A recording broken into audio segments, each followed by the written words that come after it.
This story has just been incredible and amazing, and you talked about coming from the mess in your life and coming out of the pit, and you couldn't come out by yourself. You were really literally brought out of the pit. Mm-hmm. That has to affect you as a writer. That had to affect you as a writer in those days. And we could see it in those early days when Ryan was born and the kids came along. Your writing was affected by that. Mm-hmm. Do you see now that you're a grandfather of 5, as we were saying in the last hour? Do you see that affecting? Do you see these progressions in your life as having an effect on your writing? I think they all do. Yeah, I mean, I've always written songs out of just living life, you know. It's all been relational. Obviously, my family's a big inspiration, sure, as we just heard. Sure. And but also friends, you know, that I walk with, Columbine, 9/11, friends that are going through the fire, you know. I've got several songs about that on the record. I'll Wait for You, again, one of my, other than the love songs for Deb, one of my favorite songs on the record, about just from what it says about people. You know, we're living in very, very tough times. People losing their jobs. People can't make their car payment. You know, just hard stuff. You know, yeah. And in the past, I love encouraging people. I love to remind people that there's a way out. You know, mm-hmm. that it's not over, and that the Lord came to give them a future and a hope. And so, but yeah, I think I write out of just whatever deeply impacts me, you know.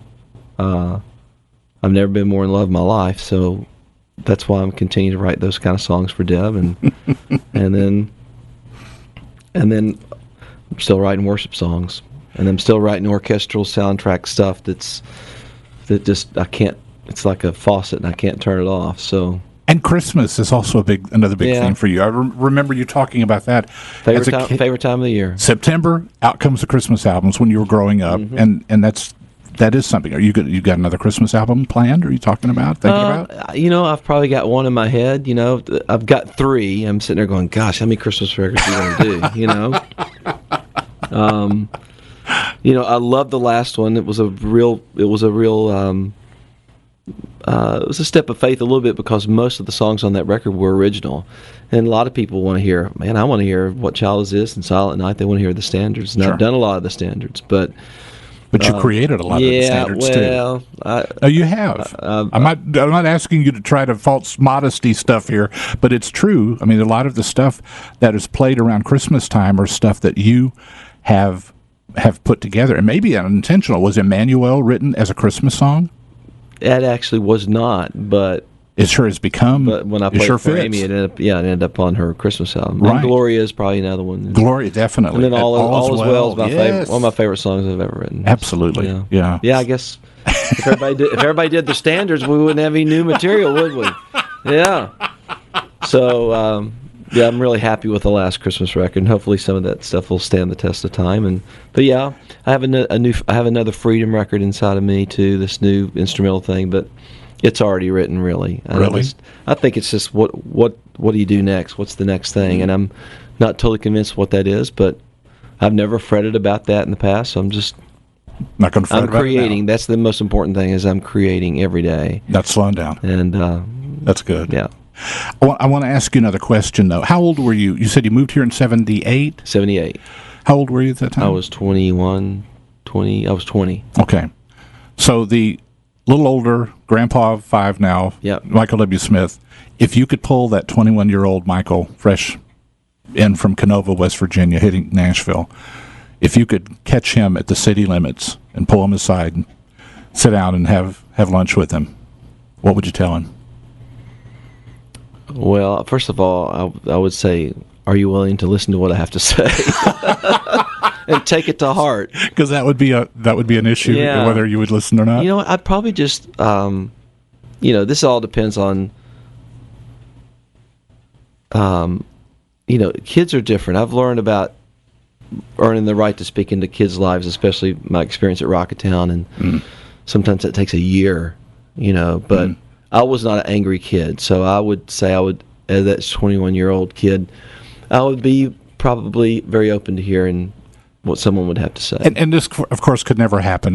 To me, it'd be a great movie or a great book or something, but if somehow the older Michael could talk to the younger Michael, you would have a more tendency to listen to an older you speak to a younger you. I would probably just say, just how do you share the gospel in a non-threatening way, but more just the father heart of God, the grace of God, and probably challenge that young Smitty going, I want you to reconnect. Why are you here?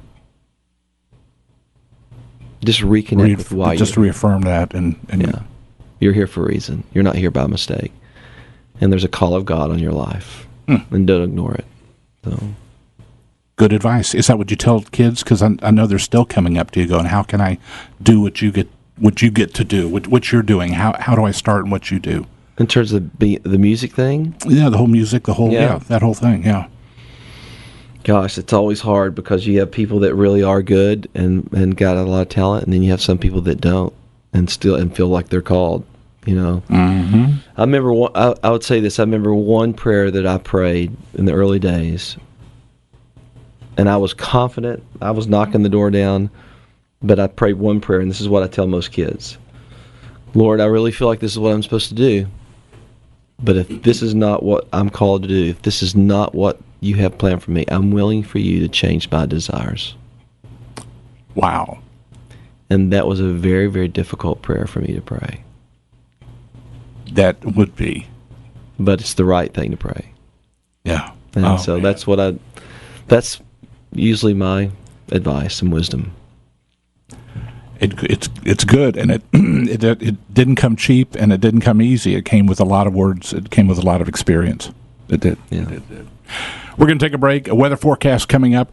More from Michael W. Smith. We're going to say goodbye in a little bit. He needs to leave in just a bit.